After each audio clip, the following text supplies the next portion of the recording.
Mereka tidak ingin kehilangan pengaruh dan harta kekayaan yang mereka peroleh dari kekuasaan dan pengikutnya. Dalam hati kecilnya mereka mengakui kebenaran Nabi dan Al-Quran.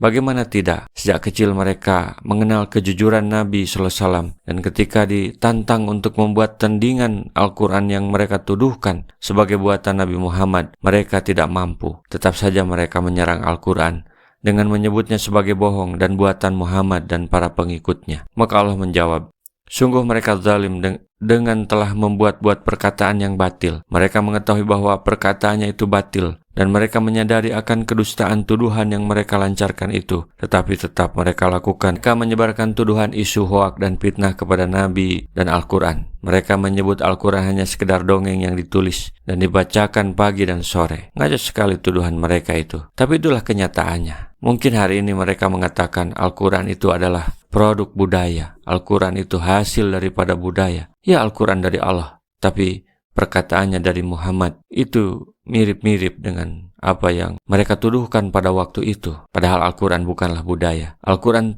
justru mengubah budaya yang jelek menuju kepada budaya tauhid. Bukan berarti Al-Quran tidak mengakomodasi budaya masyarakat setempat. Tentu dalam budaya itu Al-Quran juga mengakomodir, bahkan ada budaya-budaya yang kemudian menjadi hukum syara, menjadi hukum syariat ketika itu disetujui, dianggap benar.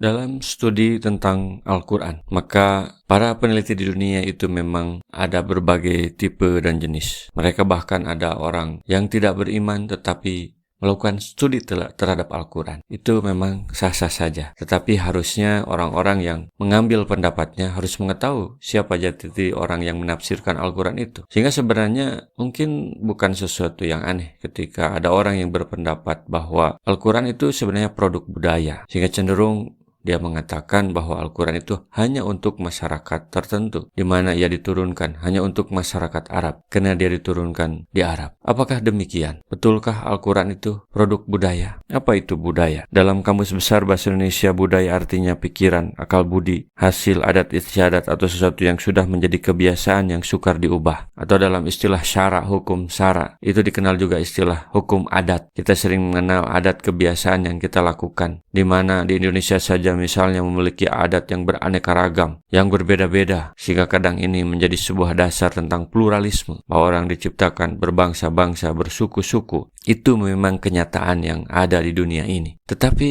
apakah Al-Quran itu produk budaya? Ini juga sebenarnya yang dituduhkan orang-orang kepada Nabi dahulu. Nabi bahkan dihina. Dan salah satu hinaannya adalah dia menyorot tentang pribadi Nabi itu sendiri. Tetapi Nabi dalam fase dakwahnya di situasi pertengahan Mekah ini, jadi ini surat turun di sekitar tahun ke-5 Hijriah. Dalam dakwah Nabi menggunakan strategi tetap merangkul, bukan memukul. Wa qala alladziina kafaru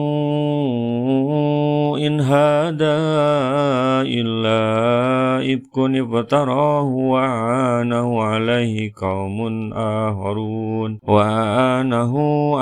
qaumun akharun faqad jaa'u dzulman wa jura. Dan orang-orang kafir berkata, Al-Quran ini tidak lain hanyalah kebohongan yang diada-adakan oleh dia, yaitu Nabi Muhammad, dibantu oleh orang-orang lain. Sungguh, mereka telah berbuat zalim dan dusta yang besar. Ciri orang-orang kafir itu adalah mereka melecehkan Allah. Padahal terkadang mereka mengaku Muslim dan beriman kepada Allah. Kemudian mereka menista Al-Quran dengan melecehkan isi Al-Quran, juga melecehkan yang membawa Al-Quran tersebut. Motif sebenarnya lebih ke politik kekuasaan. Mereka tidak ingin kehilangan pengaruh dan harta kekayaan yang mereka peroleh dari kekuasaan dan pengikutnya. Dalam hati kecilnya mereka mengakui kebenaran Nabi dan Al-Quran.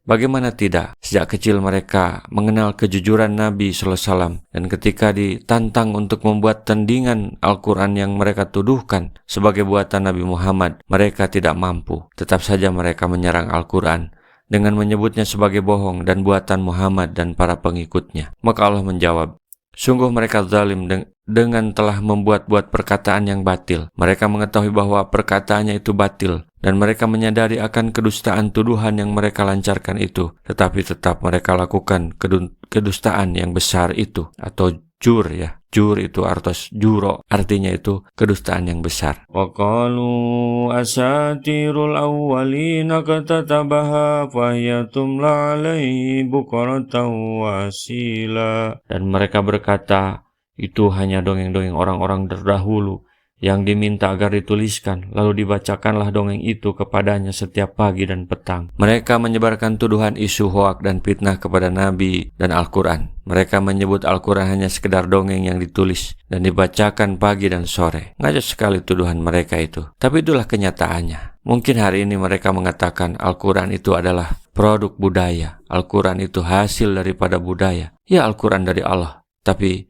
perkataannya dari Muhammad itu mirip-mirip dengan apa yang mereka tuduhkan pada waktu itu. Padahal Al-Quran bukanlah budaya. Al-Quran justru mengubah budaya yang jelek menuju kepada budaya tauhid. Bukan berarti Al-Quran tidak mengakomodasi budaya masyarakat setempat. Tentu dalam budaya itu Al-Quran juga mengakomodir, bahkan ada budaya-budaya yang kemudian menjadi hukum syara, menjadi hukum syariat ketika itu disetujui, dianggap benar oleh Allah Subhanahu wa Ta'ala.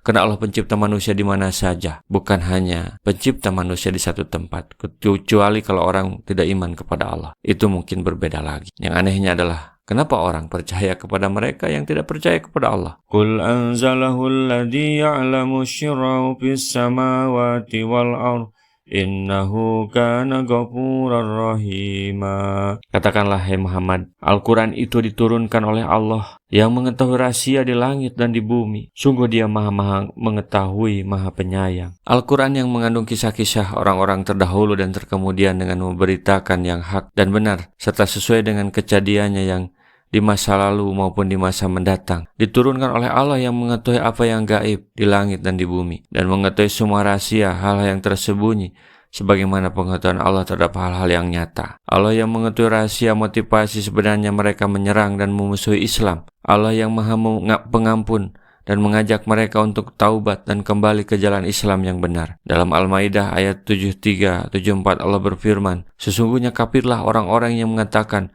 bahwa Allah salah seorang dari yang tiga, padahal sekali-kali tidak ada Tuhan selain dari Tuhan yang Esa. Jika mereka tidak berhenti dari apa yang mereka katakan itu, pasti orang-orang kafir di antara mereka akan ditimpa siksaan yang pedih. Maka mengapa mereka tidak bertobat kepada Allah dan memohon ampun kepadanya? Dan Allah Maha Pengampun lagi Maha Penyayang. Atau dalam Al-Buruj ayat 10 Allah berfirman, sesungguhnya orang-orang yang mendatangkan cobaan kepada orang-orang yang mukmin laki-laki dan perempuan, kemudian mereka tidak bertobat, maka bagi mereka azab jahanam dan bagi mereka neraka yang membakar. Al-Hasan Al-Basri mengatakan bahwa perhatikanlah kemuliaan dan kedermawan Allah ini, padahal mereka membunuh kekasih-kekasihnya, tetapi dia masih menyeru mereka untuk bertobat dan beroleh rahmat, karena sebenarnya dakwah itu merangkul, bukan memukul. Wa qalu ma li hadzal rasul ya'kulu at-ta'ama wa yamshi fil aswaq laula unzila ilaihi malakun fayakuna ma'ahu nadhira. Dan mereka berkata, mengapa Rasul Muhammad ini memakan makanan dan berjalan di pasar-pasar? Mengapa malaikat tidak diturunkan kepadanya agar malaikat itu memberikan peringatan bersama dia untuk melumpuhkan laju dakwah, untuk memadamkan cahaya Islam? Mereka serang pribadi-pribadi yang memegang dan memperjuangkan dakwah cahaya Islam itu. Karena kebodohan mereka,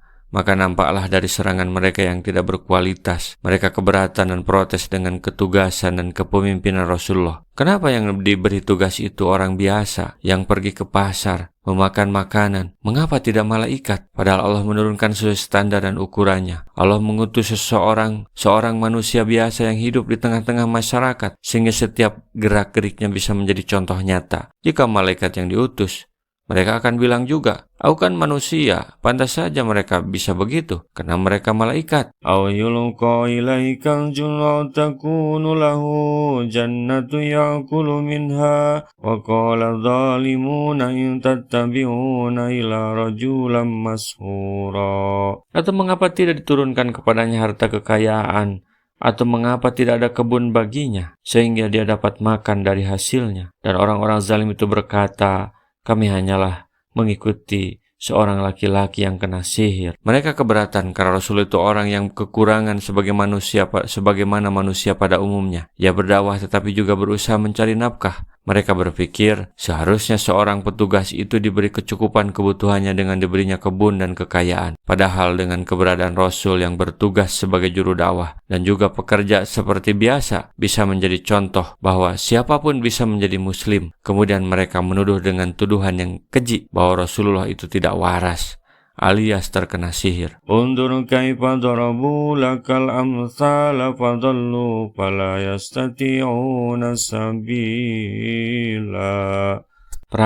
Perhatikanlah bagaimana mereka membuat perumpamaan-perumpamaan tentang Engkau, maka sesatlah mereka. Mereka tidak sanggup mendapatkan jalan untuk menentang kerasulanmu.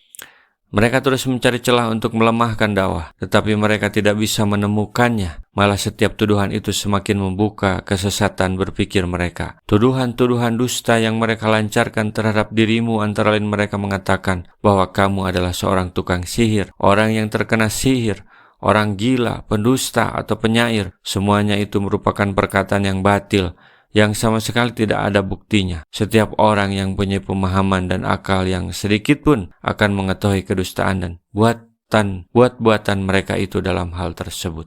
Rasulullah SAW bersabda, "Baligu anni walau ayatan." Sampaikan dariku meskipun satu ayat. Mari kita sebarkan jalan kebahagiaan dengan like, share, dan subscribe channel ini.